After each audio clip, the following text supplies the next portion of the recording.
സംഘം ഇപ്പോൾ 100 വർഷം, ഈ ഒരു വർഷം ഇനി ശതാബ്ദിയുടെ പരിപാടികളാണ്.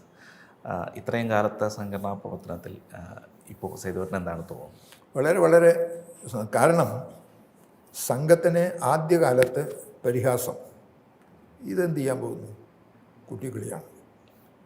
2 അവഗണന, ഇതിനൊന്നും അങ്ങനെ കാര്യങ്ങൾ കഴിഞ്ഞു.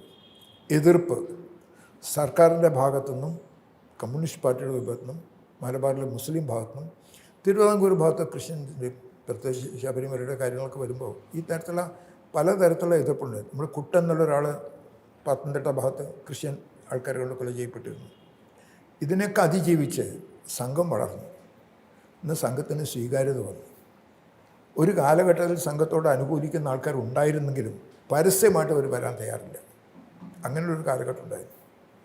ഇന്ന് സംഘത്തിൻ്റെ പേരിൽ ഇപ്പോൾ ഞാൻ പറഞ്ഞപ്പോൾ കെ ടി തോമസ്, അയാൾ ക്രിസ്ത്യാനിയാണ്, സംഘത്തിന് ജസ്റ്റിസാണ്, സംഘത്തിനെ എതിർത്തിരുന്ന ആളാണ്.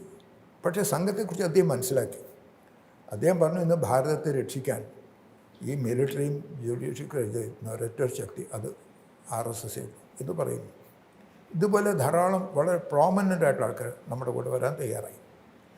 പ്രത്യേകിച്ച് വിശാല ഹിന്ദു സമ്മേളനം പോലുള്ള വലിയ വലിയ പരിപാടികൾ നടത്തിയതിൻ്റെ ഫലമായിട്ട് ഹിന്ദുക്കൾക്ക് ഇന്ന് സംഘത്തോടൊരു വിശ്വാസം കാര്യങ്ങളൊക്കെ ഉണ്ടായി. അതുകൊണ്ട് ഈ ഒരു സ്വീകാര്യത വന്നിട്ടുണ്ട്. വളരെ സന്തോഷമുള്ള കാര്യമാണ്. കേരളത്തിൽ ഏത് എതിർപ്പുകൾ ഉണ്ടായിരുന്നെങ്കിലും വേറെ വേറെ ഈ ശക്തികൾ നമ്മളെ എതിർത്തിരുന്നു. ഇന്നിപ്പോൾ അവർ പറയുന്നത് അവരെല്ലാവരും കൂടി ഒരുമിച്ച് വന്നിട്ട് നമ്മളെ എതിർക്കണമെന്നാണ്. ഇന്ന് മാർക്സിസ്റ്റുകാർ BJP അല്ല എതിർക്കുന്നത്, RSSനാണ്. അപ്പോൾ ഒരു തരത്തിൽ സംഘത്തിൻ്റെതായിട്ടുള്ള ശക്തി എതിരാളികളും സമ്മതിച്ചു. അവർക്ക് തനിച്ച് ചെയ്യാൻ സാധിക്കില്ല. ആ തരത്തിലുള്ള ശക്തികൾക്ക് ഒരുമിച്ച് കൂടണം എന്നുള്ള സ്ഥിതി വന്നു. സംഘത്തിൻ്റെ സ്വീകരിക്കാനുള്ള മനസ്ഥിതി നമ്മുടെ സമൂഹത്തിൽ വന്നു. ഈ സംഗതിയാണ്. അതുകൊണ്ട് അഖില ഭാരതീയ അടിസ്ഥാനത്തിൽ തന്നെ ഈ തരത്തിലുള്ള സ്വീകാര്യതയുള്ള സന്ദർഭം നമുക്ക് സന്തോഷം തരുന്നതാണ്. പക്ഷെ വിശ്രമിക്കാനുള്ളതല്ല. നമ്മുടെ ലക്ഷ്യത്തിലെത്താൻ ഈ തരത്തിലുള്ള ആൻറ്റി നാഷണൽ ആക്ടിവിറ്റീസിനെ പരാജയപ്പെടുത്തണം. അതിനനുകൂലമായിട്ടുള്ള നിലക്ക് ആൾക്കാരുടെ കൂടുതൽ ശക്തി വർദ്ധിപ്പിക്കണം. അതിനു വേണ്ടിയിട്ട് ഈ 100 വർഷം ആഘോഷിക്കുന്നതിന് പകരം ഇത് ഈ വർഷം ഉപയോഗിച്ചുകൊണ്ട് നമ്മുടെ ലക്ഷ്യത്തിലേക്ക് എത്താൻ എത്ര വേഗത്തിൽ പോകും, അതനുസരിച്ചുള്ള പദ്ധതികളും പരിപാടികളായിട്ട് മുന്നോട്ട് പോകുന്നു.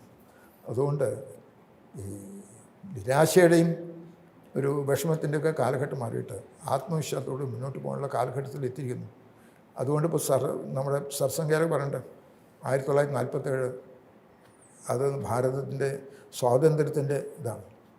ഇതിപ്പോൾ അമൃത വർഷമാണ്.